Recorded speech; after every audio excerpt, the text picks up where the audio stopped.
Telugu Desam party కాపు నేతలకు గాలం వేస్తోందా? కాపు నేతలే టార్గెట్గా చేరికలకు తెరతీస్తోందా? ఇక తెలుగుదేశం పార్టీని మొత్తం కాపు నేతలతో నింపేయాలని అనుకుంటోందా? ఇందులో భాగంగానే వైసీపీ నేతలను ఆకర్షిస్తోందా? మరి కాపు నేతల చేరికపై జనసేన పార్టీ వైఖరి ఎలా ఉండబోతోంది?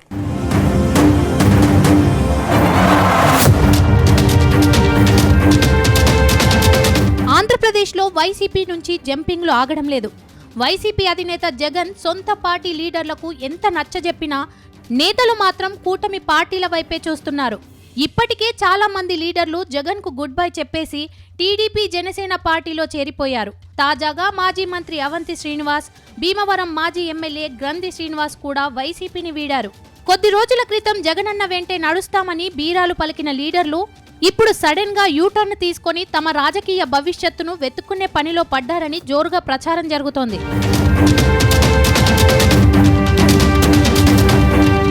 అవంతి శ్రీనివాస్ గత వైసీపీ ప్రభుత్వంలో మంత్రిగా పనిచేశారు. కానీ మొన్న జరిగిన అసెంబ్లీ ఎన్నికల్లో ఓటమి తర్వాత ఆయన పూర్తిగా సైలెంట్ అయ్యారు.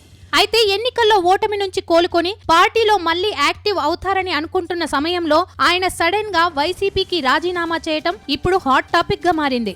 అయితే పార్టీలో నుంచి పోతూ పార్టీ అధినేత జగన్ పై విమర్శనాస్త్రాలు సంధించారు. వైసీపీలో నేతలకు ప్రాధాన్యత లేదని విమర్శించారు. కానీ వైసీపీ నేతలు మాత్రం కొద్ది రోజులుగా అవంతి చూపు టీడీపీపై పడిందని ఆరోపిస్తున్నారు. అందుకే ఆయన పార్టీ కార్యక్రమాల్లో చురుగ్గా పాల్గొనడం లేదని చెబుతున్నారు. వాస్తవానికి అవంతి శ్రీనివాస్ కు భీమిలి నియోజకవర్గంలో పలు విద్యా సంస్థలున్నాయి. తన వ్యాపారానికి ఇబ్బంది రావద్దనే ఉద్దేశంతోనే ఆయన పార్టీ మారినట్టు చెబుతున్నారు. అటు భీమిలి నియోజకవర్గంలో మరోసారి చక్రం తిప్పాలని లెక్కలు వేసుకుంటున్నారట. వచ్చేసారి భీమిలిలో మాజీ మంత్రి, ప్రస్తుత కూటమి ఎమ్మెల్యే గంటా శ్రీనివాసరావుకు పోటీ చేయకపోతే తనకు రూట్ క్లియర్ అవుతుందని భావిస్తున్నారట. అయితే అవంతి చేరుకను గంటా శ్రీనివాసరావు అడ్డుకుంటున్నట్టు ప్రచారం జరుగుతుంది. అవంతి రాకను గంటా శ్రీనివాసరావు తీవ్రంగా వ్యతిరేకిస్తున్నారట. ఒకవేళ అవంతిని పార్టీలో చేర్చుకుంటే తన దారి తాను చూసుకుంటానని చెబుతున్నట్టు తెలిసింది.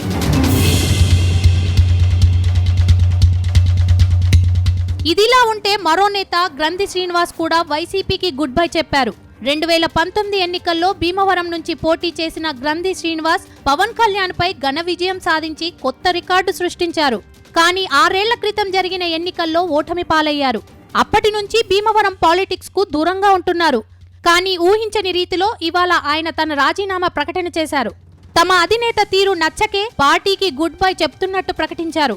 అయితే ఈ ఇద్దరు నేతలు ఉన్నపలంగా వైసీపీకి గుడ్ బై చెప్పడం హాట్ టాపిక్ అయింది.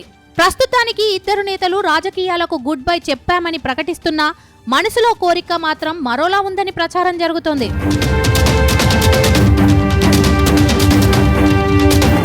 మొత్తంగా వైసీపీకి గుడ్ బై చెప్పిన గ్రంథి శ్రీనివాస్ ఇప్పుడు ఏ పార్టీలో చేరుతారనేది ఆసక్తికరంగా మారింది.